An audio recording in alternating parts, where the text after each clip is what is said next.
Hello friends, ఇప్పుడు మనము మన కడప టౌన్లో వైఎస్ఆర్సీపీ పార్టీ కార్యాలయం దగ్గరికి వచ్చాము. ఇప్పుడు కొద్దిసేపట్లో మన కమలాపురం మాజీ ఎమ్మెల్యే రవీంద్ర రెడ్డి గారు స్పీచ్ ఇచ్చాడు. చూడండి. కడప పైన ఎప్పుడు కూడా అవతలి ప్రేమే చూపించే కార్యక్రమమే జరుగుతుంది. ఇప్పుడే కాదు, గతంలో కూడా అంతే, ఇప్పుడు అంతే. గతంలో సీట్లు రాలేదని చెప్పేసి ఏమన్నా అలా ప్రవర్తించినాడేమో అనుకుంటే ఇప్పుడు సీట్లు కూడా వచ్చినాయి. మరి అయినా కూడా ఆయన వైఖరి, ఆయన నైజము మారలేదు. గతంలో 2014-19లో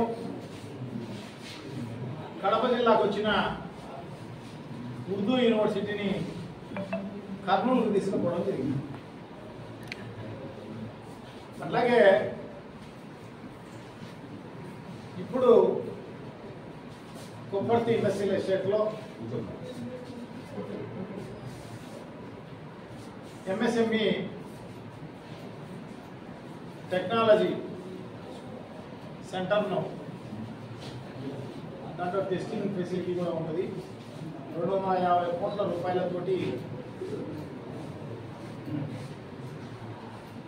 అప్పటి ముఖ్యమంత్రి జగన్మోహన్ రెడ్డి గారు కడపలో పెట్టాలి అని చెప్పేసి కడపకి ఇస్తే దాన్ని ఇప్పుడు గుంటూరుకు తరలించే కార్యక్రమం జరుగుతుంది. గతంలోనే గుంటూరు కలెక్టర్ అక్కడ స్థలం అవైలబిలిటీ లేదు,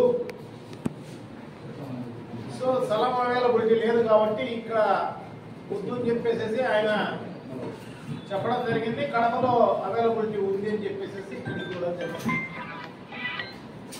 సో ఇప్పుడు దీన్ని గుంటూరుకు, అమరావతికి తరలించిన పరిస్థితి. సో దీని గురించి తప్పకుండా ఉద్యమించాల్సిన అవసరం కూడా తప్పకుండా ఉంది. లీగల్గా కూడా ప్రొసీడ్ కావాల్సిన అవసరం కూడా తప్పకుండా ఉంది. సో ఖచ్చితంగా కోర్టులో వేసి దాన్ని స్టాల్ చేసే కార్యక్రమం, దానిపైన స్టే తీసుకొచ్చే కార్యక్రమం తప్పకుండా చేస్తాము అని చెప్పేసి తెలియజేస్తున్నాం. ఎందుకంటే ఇది చాలా వెనకబడిన ప్రాంతం కడప జిల్లా. సో ఇక్కడ ఇండస్ట్రీస్ వస్తే, అంటే ఫెసిలిటీస్ ఉంటే ఇండస్ట్రీస్ వస్తాయి. ఈ గ్రోత్ సెంటర్ ఉండేదనుకోండి, డెఫినెట్గా దాని వెంబడి ఇండస్ట్రీస్ వచ్చే కార్యక్రమం. ఏపీఐఐసిలో రోడ్లు ఉన్నాయనుకోండి, దానికి ఆ ఫెసిలిటీ చూసి వచ్చే కార్యక్రమం జరుగుతుంది. అదే కాకుండా ఆ ఇండస్ట్రియల్ ఎస్టేట్కు మంచి నీళ్లు ఫెసిలిటీ ఉందనుకోండి, డెఫినెట్గా దానికి సంబంధించిన ఇండస్ట్రీస్ వస్తాయి. రైల్వే లైన్ కనెక్టింగ్ ఉందనుకోండి, సో తప్పకుండా పెద్ద పెద్ద ఇండస్ట్రీస్ వచ్చే కార్యక్రమం జరుగుతుంది. సో దాంట్లో భాగంగానే జగన్మోహన్ రెడ్డి గారు రైల్వే లైన్ వేసే కార్యక్రమానికి టెండర్లు ఇవ్వడం జరిగింది. దాంట్లో దాదాపు 50-60% పూర్తి కావడం జరిగింది. బ్రహ్మంగారి మండలం నుంచి వాటర్ పైప్ లైన్ తీసుకోవడం జరిగింది. ఆల్మోస్ట్ అది కూడా దాదాపు 70% పూర్తి అయిపోయిన పరిస్థితి. సో ఇవన్నీ ఫెసిలిటీస్ అన్నీ కూడా ఉంటే పెరిగే ఇండస్ట్రీస్ వచ్చే కార్యక్రమం జరుగుతుంది. ఇక్కడ వెనకబడిన ప్రాంతం కాబట్టి చదువుకున్న వాళ్ళందరికీ కూడా, నిరుద్యోగులందరికీ కూడా ఉద్యోగం దొరికే కార్యక్రమాలు జరుగుతాయన్న సదుద్దేశంతో గతంలో జగన్మోహన్ రెడ్డి గారు ఇక్కడ పెట్టిస్తే దాన్ని ఇక్కడ నుంచి అమరావతికి తరలించే కార్యక్రమం చేయడం చాలా దారుణం. సో ఇదే కాదు, గతంలో అంతా కూడా కడప జిల్లాలో లాయర్లందరూ కూడా పెద్ద ఎత్తున, లాయర్లే కాదు అందరూ కూడా, ప్రజలందరూ కూడా ఇక్కడ హైకోర్టు బెంచ్ కావాలి అని చెప్పేసి పెద్ద ఎత్తున దాదాపు కొన్ని సంవత్సరాలు ఉద్యమాలు చేసిన పరిస్థితి, నిరాహార దీక్షలు చేసిన పరిస్థితి, కోర్టులకు అటెండ్ కాకపోకుండా ఉద్యమం చేసిన పరిస్థితి. సో అటువంటి పరిస్థితుల్లో కర్నూలు జిల్లాకు ఇస్తే మంచిది కదా, రాయలసీమలో ఏదో చోటికి. ఎందుకంటే ఇక్కడ చేయడమే కాకుండా ఉద్యమాలు రాయలసీమలో మిగతా చోట్ల కూడా ఉద్యమాలు జరుగుతుండేవి. సో అందుకోసం ఒకవేళ కడప కాకపోయినా అక్కడికి ఇవ్వడం జరిగింది కర్నూలు.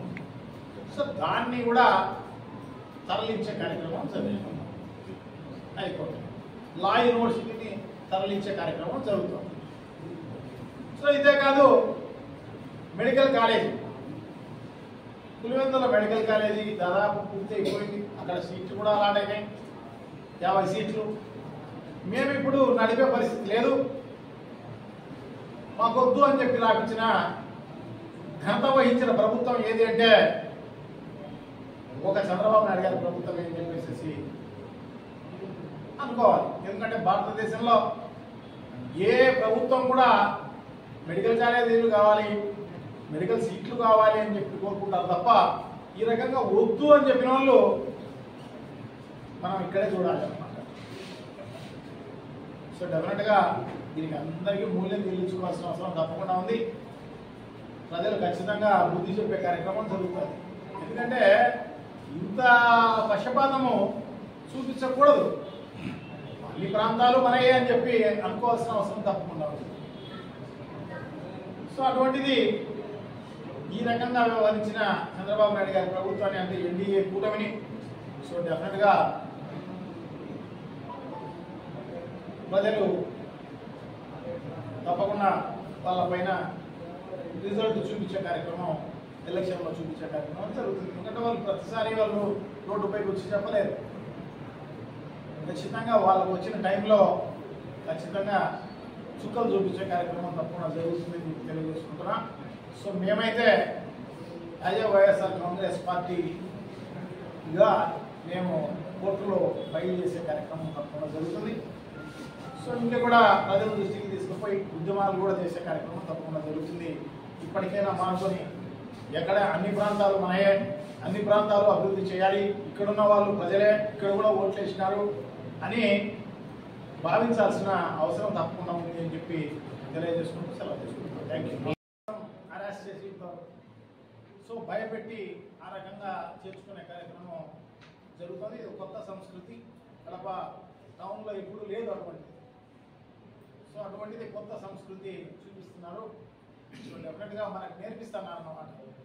సో డెఫినెట్గా ఎందుకంటే ఏది పంట వేస్తే, విత్తనం వేస్తే అదే పంట వస్తుంది. సో ఇప్పుడు వాళ్ళు చూపిస్తున్నారు కాబట్టి తప్పకుండా డెఫినెట్గా వాళ్ళకు కూడా, ఎందుకంటే ప్రభుత్వాలు శాశ్వతమేం కాదు, రాజకీయాలు అనేవి పర్మనెంట్గా ఎవరికి, ఏ ప్రభుత్వానికి ఇచ్చే, ఏ పార్టీకి ఇచ్చే పరిస్థితి ఈ ప్రజలకి ఏం లేదు. సో డెఫినెట్గా ఈ రోజుగా ఉంటే రేపు మళ్ళీ వైఎస్ఆర్ కాంగ్రెస్ పార్టీ వచ్చేది ఖాయం. సో డెఫినెట్గా ఇవన్నీ కూడా భవిష్యత్తులో వైఎస్ఆర్ కాంగ్రెస్ పార్టీ కూడా చేపడుతుందని దానికి రాకోకుండా ఊహించడము. ఎందుకంటే ఆడ ఉండేది ఒక్క తెలుగుదేశం పార్టీ కార్పొరేటర్, 49 మంది వైఎస్ఆర్ కాంగ్రెస్ పార్టీ వాళ్ళు ఉన్నారు. ఎవరు ఊహిస్తారు కైవసం చేసుకుంటుంది, ఇంకోటి చేస్తుంది? ఎలా కైవసం చేసుకుంటారు? ఒకవేళ ఈ రోజు రిజైన్ చేసి ఉంటే ఒకరు రిజైన్ చేసి ఉండొచ్చు. సార్ ఇప్పుడు ఎమ్మెల్యే గారు ఇంకా కొంతమంది కార్పొరేటర్లు వాళ్ళ మీద అసంతృప్తితో చంద్రబాబు నాయుడు మంచి పనులు చేస్తున్నాడనే ఉద్దేశంతో మా పార్టీలోకి వచ్చడానికి సిద్ధంగా ఉన్నారు. ఈ పార్టీలో గత ఎలక్షన్ నుంచి చూస్తే కొన్ని అసంతృప్తులు, కొన్ని ఎలక్షన్లు ఇట్లాంటివి ఉంటాయి. ఏదైనా సెటరేట్ అయినాయా, దాని మీద ఏమైనా యాక్షన్ తీసుకుంటున్నారా? అందరూ మన వాళ్ళే, ఏమి ఇబ్బంది లేదు. అందరూ మంచిగా, ఎందుకంటే ఏదైనా కష్టం వచ్చినప్పుడు తప్పకుండా వాళ్ళ ఇంట్లో వాళ్ళు ఏదో చిన్న సమస్యలు ఉన్నా కూడా కష్టం వచ్చినప్పుడు ఎదురు వాళ్ళు ఇబ్బంది పెట్టినప్పుడు మేమందరం ఎప్పుడు కూడా ఒకటిగా ఉండే కార్యక్రమం జరుగుతుంది. మేమంతా కలిసికట్టుగా ఉండే కార్యక్రమం ఏమీ ఊహించుకోవాల్సిన అవసరం లేదు. ఇది జరిగే వ్యవహారం అంతకన్నా కాదు. సిటీ ప్రెసిడెంట్ ఈ మధ్య రావడం మీటింగ్ ఏమైనా అసంతృప్తితో ఉన్నారా, రాజీనామా చేయబోతున్నారా, ఏమన్నా కొత్త ఉన్నారా? సిటీ ప్రెసిడెంట్ అంటే ఆ పాత కమిటీలు ఏంటి లేవు ప్రస్తుతానికి, పాత కమిటీ అవన్నీ డిజాల్వ్ అయింది. సో కొత్తగా నియమించే కార్యక్రమం ఇప్పుడు చేయాలి.